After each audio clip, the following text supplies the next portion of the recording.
ഇന്നത്തെ റെസിപ്പി ഒട്ടും കയ്പില്ലാത്ത ചെറുനാരങ്ങ കൊണ്ടുള്ള അച്ചാറാണ്. അതിന് ശർക്കര ചേർത്താണ് അത് ഉണ്ടാക്കുന്നത്. ശർക്കര ആദ്യം ഉരുക്കി അരിച്ചെടുത്ത് ചീനച്ചട്ടിയിൽ ഒന്ന് പാനി പരുവാക്കി എടുത്ത് വെക്കണം. അതിനുശേഷം നമ്മൾ നാരങ്ങ ഇഡ്ഡലി കുക്കറിൻ്റെ തട്ടിൽ വെച്ച് കഷ്ണങ്ങളായി അരിഞ്ഞെടുത്തിട്ട് ഇഡ്ഡലി കുക്കറിൻ്റെ തട്ടിൽ ആവി കയറ്റി ഒരു വിസിൽ വരുന്നത് വരെ ഒന്ന് വേവിച്ചെടുക്കണം.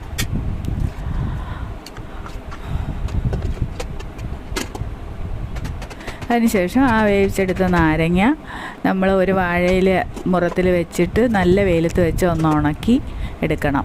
വെള്ളമയം മാറി കിട്ടുന്നത് കൊണ്ട് ഒരുപാട് നാൾ കേടുകൂടാതിരിക്കും. അതിനുശേഷം നമ്മൾ ബാക്കിയുള്ള ഇൻഗ്രീഡിയൻസ് എല്ലാം തയ്യാറാക്കി വെക്കണം. മുളക് പൊടി, മഞ്ഞൾപ്പൊടി, കായപ്പൊടി, ഉലുവാപ്പൊടി, കുരുമുളക് പൊടി, ഉപ്പ്, ഇത്രയും സാധനങ്ങൾ റെഡിയാക്കി വെച്ചതിന് ശേഷം ചീനച്ചട്ടി അടുപ്പിൽ വെച്ച് ആദ്യം നാരങ്ങ കുറച്ച് എണ്ണ ഒഴിച്ച് നാരങ്ങ ഒന്ന് വഴറ്റിയെടുക്കണം.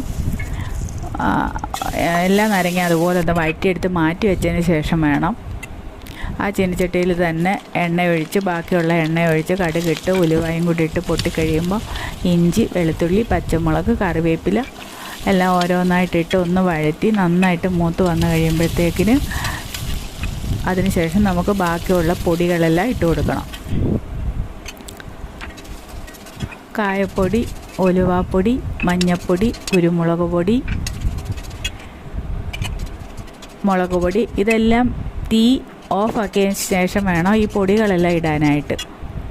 അതിനുശേഷം നന്നായി ഒന്ന് വഴറ്റിയെടുത്തതിന് ശേഷം തീ കത്തിച്ച് നമ്മൾ ശർക്കര ഉരുക്കി അരിച്ചെടുത്തത് അതിലേക്ക് ഒഴിച്ച് ഇളക്കി യോജിപ്പിക്കണം. അതിനുശേഷം നാരങ്ങ കൂടി ഇട്ട് നന്നായിട്ട് മിക്സ് ചെയ്തെടുത്ത് കഴിയുമ്പോൾ നമ്മുടെ ടേസ്റ്റി ആയിട്ടുള്ള നാരങ്ങ അച്ചാർ റെഡിയാണ്. എല്ലാവരും ഉണ്ടാക്കി നോക്കണം. ഇന്നത്തെ റെസിപ്പി ഒട്ടും കയ്പില്ലാത്ത ചെറുനാരങ്ങ കൊണ്ടുള്ള അച്ചാറാണ്. അതിന് ശർക്കര ചേർത്താണ് അത് ഉണ്ടാക്കുന്നത്.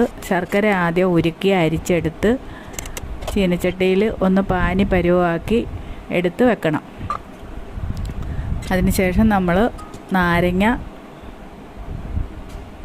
ഇഡ്ഡലി കുക്കറിൻ്റെ തട്ടിൽ വെച്ച് കഷ്ണങ്ങളായി അരിഞ്ഞെടുത്തിട്ട് ഇഡ്ഡലി കുക്കറിൻ്റെ തട്ടിൽ ആവി കയറ്റി ഒരു വിസിൽ വരുന്നത് വരെ ഒന്ന് വേവിച്ചെടുക്കണം.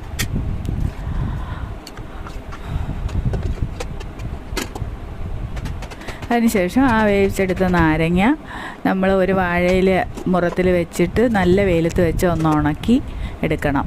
വെള്ളമയം മാറി